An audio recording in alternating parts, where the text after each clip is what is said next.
జై శ్రీరామ్. భగవద్భక్తులందరికీ కూడా ఝాన్సీ ఆధ్యాత్మిక ముచ్చట్లకి స్వాగతం, సుస్వాగతం. ఈరోజు మనం ఈ ఉపనిషత్ వాహిని ధారావాహికలో ప్రశ్నోపనిషత్తులో పిప్పలాద మహర్షి వద్ద ఉన్నటువంటి రెండవ శిష్యులు ఏమని అడిగారో ఆయన ఏం చెప్పారో విందాం. మొదటి శిష్యుడైనటువంటి సత్యకాముడి మాదిరిగానే ఈ పిల్లవాడు కూడా గురువుగారి దగ్గర చేరి ఏడాది పాటు తపోమయమైన జీవితాన్ని గడిపి గురువుగారు ప్రసన్నంగా ఉన్న సమయంలో గురువుగారికి దండ ప్రణామం చేసుకుని, గురుదేవ, ఎప్పటి నుండో నా మనసులో ఒక సందేహం తలెత్తుతూ ఉంది. దయచేసి నా సందేహాన్ని నివృత్తి చేయండి అని అడిగాడు. అందుకు పిప్పలాద మహర్షి, కబద్ధి, నీ సమస్య ఏమిటి అని అడగటం జరిగింది. అందుకు కబద్ధి, భగవాన్, కుతో హవా ఇమాహ ప్రజాయంతీతి. దేవర్షి, ఈ ప్రాణికోట్లన్నీ ఎక్కడి నుండి ఉద్భవిస్తున్నాయి అని అడిగాడు.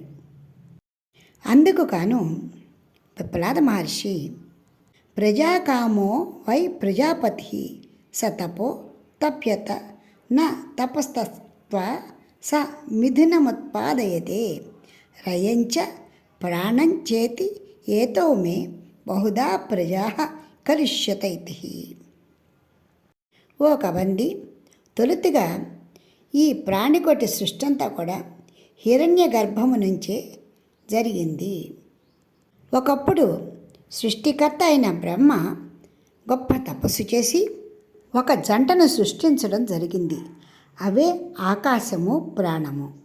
ఆ రెండింటిని సృష్టి చేసిన తర్వాత ఈ రెండు నాకు కావలసినటువంటి ప్రాణులను సృష్టిస్తాయి అని ఆయన భావించారు.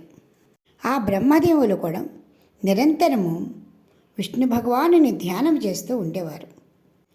ఏ విష్ణు భగవానుని ద్వారా సృష్టింపబడ్డారో ఆ బ్రహ్మ విష్ణుమూర్తి యొక్క ఆదేశానుసారంగా ఈ ప్రాణికోటంతటిని కూడా సృష్టించడం జరిగింది. ఆ విధి విధానంలోనే తొలిసారిగా ఆకాశాన్ని, ప్రాణాన్ని సృష్టించడం జరిగింది. గురువుగారు సృష్టి క్రమాన్ని ఈ ఉపనిషత్తులో 5 దశల్లో వర్ణించారు. 1 మిథున సృష్టి, 2 లోక సృష్టి, 3 కాల సృష్టి, 4 అన్న సృష్టి, 5 ప్రజా సృష్టి. మన ప్రజలందరూ కూడా ఈ ప్రజా సృష్టి ద్వారానే పుట్టారు అని మనకి సమాధానంగా తెలుస్తూ ఉంది. అయితే ఎవరు సృష్టించారు అంటే సాక్షాత్తు బ్రహ్మదేవుడు సృష్టించారు. బ్రహ్మదేవుడు ఎలా సృష్టించారు అంటే తనని సృష్టించినటువంటి ఆ విష్ణుమూర్తిని ధ్యానం చేసి ఆ తపోమయ ధ్యానం ద్వారా సృష్టి క్రమాన్ని తెలుసుకుంటూ సృష్టిని చేయడం జరిగింది. ఆ విధంగా మనందరూ కూడా సృష్టింపబడ్డాము అని చెబుతూనే పిప్పలాద మహర్షి ఆ బ్రహ్మదేవులు జంటలుగా కొన్నిటిని సృష్టించారు అని చెప్పాడు. అందులోనే ఆకాశము, ప్రాణము, అదేవిధంగా సూర్యుడు, చంద్రుడు, అలాగే ఉత్తరాయణము, దక్షిణాయనము, అదేవిధంగా రాత్రి పగలు, స్త్రీ పురుషులు, ఇలా ప్రతిదీ కూడా జంటగా సృష్టి చేసి వాటి ద్వారా ఈ సమస్త ప్రాణికోటిని వాటిని అనుకూలంగా చేసుకుని సృష్టించడం జరిగింది అని చెప్పడం జరిగింది. ఓ కపద్ది, ఇందులో ఆకాశము జడమైతే ప్రాణము శక్తి. ఇది తొలి సృష్టి, మిథున సృష్టి. రెండవది లోక సృష్టి. లోక సృష్టిలో సూర్యుడు ప్రాణశక్తి, చంద్రుడు జడము. ఇక మూడవదైనటువంటి కాల సృష్టి. కాల సృష్టిలో దక్షిణాయనము జడ పదార్థము, ఉత్తరాయణము ప్రాణశక్తి. ఈ ఉత్తరాయణం శుక్లగతిని సూచిస్తూ ఉంటే దక్షిణాయనం కృష్ణగతిని సూచిస్తూ ఉంది. అదేవిధంగా చావు పుట్టుకలు. చావు లేనిదే మరణం లేనిదే జన్మ లభించదు. స్త్రీ పురుషులు వీరుభయులు లేనిదే సంతానోత్పత్తి జరగదు. ఇవన్నీ కూడా విరుద్ధ స్వభావాలు అయినప్పటికీ కూడా ఒకటి లేనిదే రెండవది లేదు. సూర్యోదయంతో పాటే సూర్యప్రకాశం సర్వత్రా వ్యాపిస్తుంది.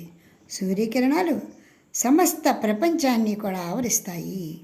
సర్వత్రా వ్యాపించి అన్ని జీవరాశుల మీద పడి చైతన్యాన్ని అంటే ప్రాణశక్తిని ఇస్తుంది. సూర్యుని వల్లే ఉనికి. సూర్యుడు లేకుండా ఉనికి లేదు. ఒకవేళ ఆహారం వల్లే శక్తి వస్తుంది అనుకున్నా ఆ ఆహారము తయారవటానికి కూడా సూర్యశక్తి చాలా అవసరము. కనుక సూర్యుడు సర్వవ్యాపకము. 4 దిక్కుల ఆయన యొక్క కిరణ ప్రభావం తప్పకుండా ఉంటుంది. ఇది లోక సృష్టి. ఆ సూర్య భగవానుడికి వైశ్వానరుడు, విశ్వరూపుడు, ప్రాణము, అగ్ని అని అనేక విధాలైన పేర్లతో పిలుస్తూ ఉంటాము. సూర్యుడు లేకపోతే జీవి లేదు. కనుకే ఆయన ప్రాణశక్తిగా చెప్పబడుతున్నాడు. వైశ్వానరుడు అంటే అన్ని జీవుల్లోనూ ఉంటాడు. విశ్వరూప అంటే జడ పదార్థాలని కూడా ప్రకాశింపచేస్తూ ఉంటాడు. ప్రాణం అంటే అందరిలో ఉండే ప్రాణం అతనే. అందుకే ఆదిత్యోహై ప్రాణః అని చెప్పబడుతున్నాడు. అగ్ని రూపంలో కూడా ఉన్నది ఆయనే. పైన అంటే సూర్యుడు, దివిస్థ అగ్ని, కింద భూమి మీద ఉంటే అగ్నితత్వం, భువిస్థ అగ్ని వేడి. దేని ద్వారా అయినా అనుభవం మాత్రం ఒక్కటే. దీనిని బట్టి సూర్యుడు సర్వాత్మకుడు అని అర్థమవుతోంది. సూర్యభగవానుడు విశ్వరూపుడై అనేక కిరణాలతో సర్వజ్ఞుడై సకల ప్రాణులకు ఆధారుడై ఏకైక జ్యోతి అయి ప్రకాశవంతుడై ప్రాణులకు ప్రాణమై 1000 కిరణాలతో 100 రూపాలతో ఉదయిస్తూ సమస్తాన్ని రక్షిస్తూ ఉన్నాడు. వచ్చే సంచికలో మరికొన్ని విశేషాలను విందాం. ఇప్పటికి స్వస్తి. జై శ్రీరామ్. మీకు ఈ వీడియో నచ్చితే లైక్ చేయండి, షేర్ చేయండి, సబ్స్క్రైబ్ చేయండి.